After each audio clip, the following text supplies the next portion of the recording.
The last person to exit the pet store forgot to close the doors. The flimsy doors swung slowly every time a small gust of wind hit them. Past the store's many cages and plastic bins in the back sat a hamster.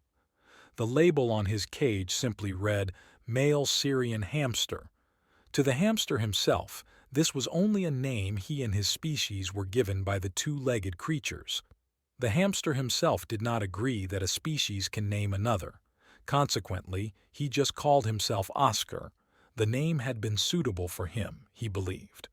Despite humanity's overall arrogance toward his kind, the hamster himself was in fact very aware of his own intelligence. Oscar left clues to many of his visitors, as he called them.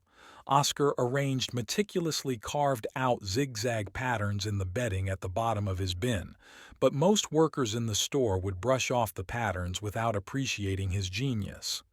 Oscar's bin had been moved to the back of the store when he had bitten the hand of one of the store workers when she was cleaning his sawdust of waste. He had thought that the humans forcing him into a back room was an unfair punishment, seeing as the hand had violated his territory. Oscar never had bitten a hand before that encounter. It was not something he enjoyed doing. Directly next to Oscar's cage, he saw a rather large rat glaring at him through the cage bars. Oscar would usually mind his own business, not paying any attention back to the rat. The hamster would ponder how it could even be possible that the humans had thought this creature, so creepy and disgusting, could be related to him. Those arrogant two-leggers don't see that I have nothing in common with a rat. Yet he pondered if it were true that two-leggers saw hamsters as disgusting too. Small nails could be heard on the smooth floor out front. Oscar's ears perked up. He used to love seeing all the two-leggers and occasionally large four-leggers coming and going through the door when his cage was positioned in the front of the store. Now he could just barely see a wild rat walking toward the back of the shop. It walked with its back slightly humped, almost dragging its feet. Its brownish fur contrasted with the rat beside him, which had white fur. Oscar saw the white rat stand and leap, hitting the top of its cage again and again. Eventually, the cage top plopped off the table and hit the floor with a loud "caw-caw-caw." The large white rat jumped out onto the wooden table in front of Oscar, as the wild rat ran with lightning speed into this anteroom.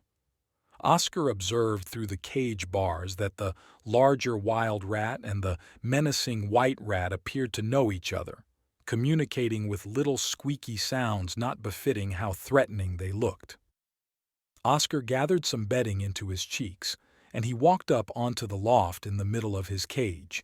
The white rat splat onto the floor off the table, then, unharmed, matched the scurry of his wild friend. No more action to observe. Oscar fell asleep. A thump woke Oscar up. He raced down from the loft to find cover under the bedding behind the water bottle. He peeked out through the bedding. He froze and listened intently. The dim light offered him optimal vision. But yet, when he looked to the right, he saw only his seed dodge the attack. The leaping rat came at him so fast he got his head caught in the bars. The other rat then launched himself at Oscar, but Oscar kicked up his sawdust, blinding the rat for just a second. He came again at Oscar, but Oscar had picked up his yellow chew in his mouth and rammed it into the rat's open jaw with enough force it lodged in there. There was no time. He raced up to the loft of his cage and climbed up the bars. And having never done this before, he tipped over the edge just enough that he landed on something soft on the table. He was in new territory, but he had to keep going. Oscar could feel the edge of the table but couldn't see it. A large object suddenly hit the table and sent him flying. He landed on a bag of hay. Oscar clambered off the hay and onto the marble floor of the pet store. He had so little sight he had to rely on his whiskers and ears, but the rats rattling around in the cage were so loud he could hear nothing else. He heard the sound of his own nails on smooth, hard surfaces, but never having heard them before, they scared him and made him run faster. Nearby, he sensed a cat. It looked down at Oscar. Oscar saw it was so close, he froze and met the cat's eyes. The cat surprisingly didn't chase Oscar. There was something in those eyes. Oscar watched the cat stroll to the bin where the two rats were. With no idea how long it could take for the other rats to arrive, Oscar listened for the rat's claws to begin running toward him. Oscar stood on his two back legs. A Norway rat appeared from the darkness. It screamed, and Oscar ran in the other direction, passing the cat. The rat was hot on Oscar's tail, running over hay when the cat saw the chase on the floor. That was too much. The cat took one dive and its teeth crunched the rat's neck. I love cats, Oscar thought. He stumbled into the next room and felt the cold draft from the window which was left open. He smelled another male Syrian hamster. He went over to it. The hamster inside the cage was running on his wheel rapidly and seemed to be totally unaware of the goings-on in the anteroom. Oscar put his small paws on the bars of the cage. The other hamster stopped running on his wheel and looked at Oscar, hearing his paw on the cage bar. "There are rats out here. Can you help me?" Oscar said. There was no response. Once again, Oscar tried to communicate with the other hamster, this time stepping forward to the cage bars. "Rats! Help!" screamed Oscar. Still no response. The air grew tense. The other hamster returned to its plastic house in the middle of his cage as if nothing had ever happened. He felt that there was something strange about this hamster. I cannot be the strange one, Oscar thought to himself. Oscar tried another hamster's cage. This hamster looked different. It was smaller with a white underbelly and a beige coat. It moved incredibly quickly, and it too paid no attention to Oscar. Choosing not to waste any time, Oscar yelled, "Rats here, help!" No response from the smaller hamster. This hamster did not even take notice of Oscar, even though across the room 2 rats peered through the crack underneath the door. Oscar took notice of them as they slowly squeezed under the door. After a minute, they had gotten to Oscar's side of the door, but to his surprise they didn't attack him, but went to the first Syrian hamster's cage. Oscar had tried to warn that hamster about the rats. The rats ripped open the other hamster's cage and attacked the other hamster, ripping its throat out. Watching this from a distance, Oscar was now terrified. One of the rats took the dead body of the hamster out of the cage, its teeth around the dead hamster's throat. At that moment, Oscar knew that he had to escape this place. Rats had never been here before, roaming free. There was something different.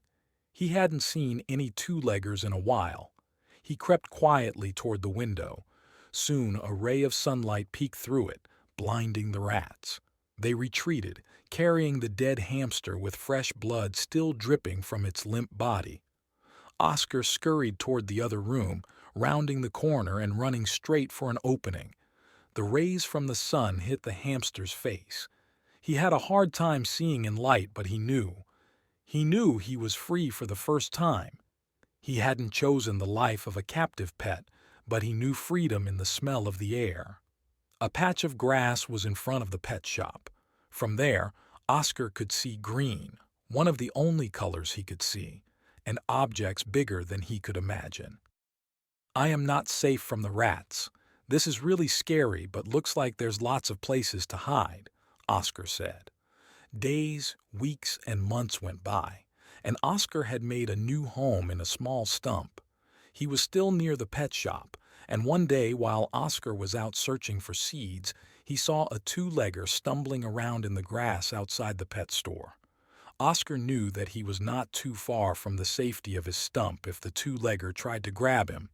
He remembered being grabbed by giant hands.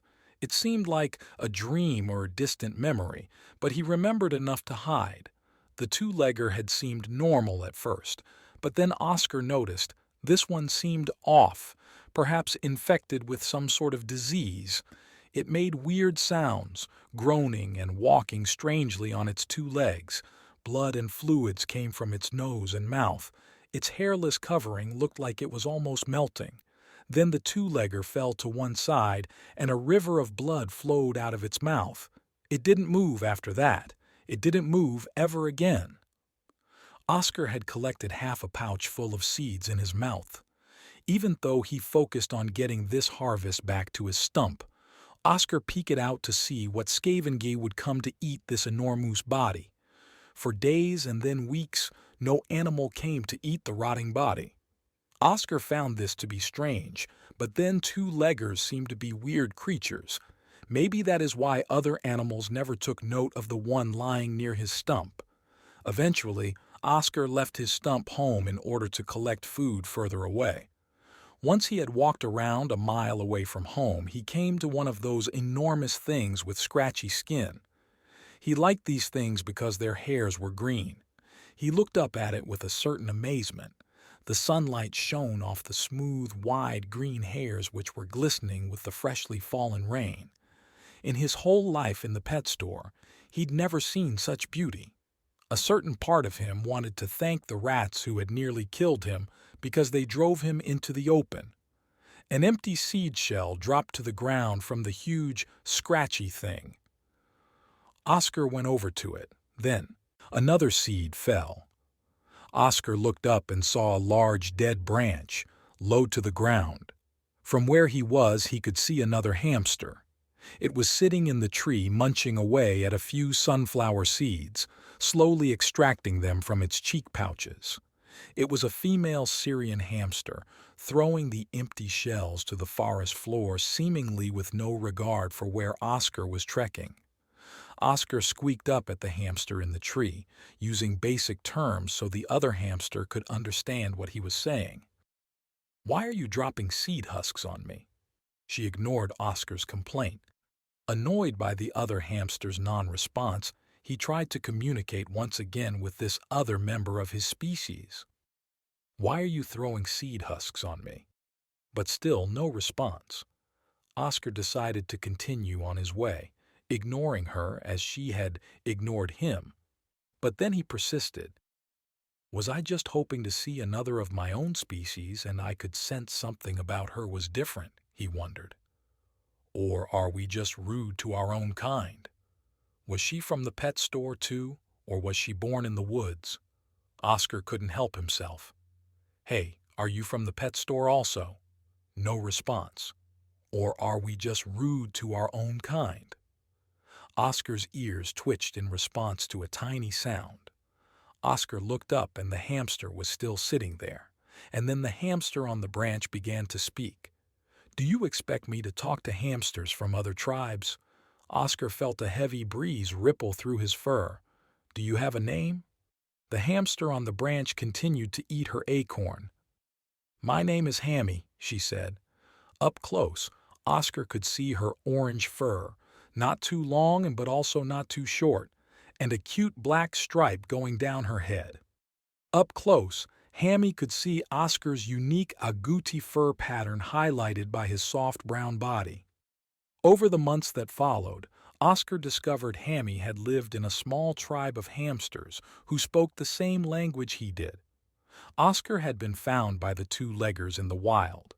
He had lived with his mother and siblings in the same stump he was living in now. When he was still a pinky, and he doesn't fully remember the details, he had been moved into the cage in the pet store. He had begun to grow his fur on the 5th day. His mother was taken when he was just barely able to survive on his own, at about 3 weeks. At that point, all the siblings were separated. He never knew if they could talk. 2 months went by blissfully. Oscar and Hammy had 5 babies which survived. They were devoted parents. Having pinkies of his own brought up scattered memories for Oscar of his Oregon family. He started to wonder about his own tribe, as Hammy had talked about hers. He had been too young when separated to have spoken with his family. He shared with Hammy how traumatic the separations had been for him. Hammy explained that ordinary hamster siblings fight, sometimes to the death, after they are able to be separated from their mother. Ordinary hamsters, she explained, don't feel loss in the same way we do. Remember those other hamsters you talked about who the rats got to? Who didn't talk back when you spoke to them? Well, there are hamsters and there's us. Hamsters don't feel things the way we, super-evolved hamsters do. That was the first time Oscar was made aware he was no ordinary hamster. He had sometimes wondered, but here, she said it. She even had a name for it. She must have thought I knew all along.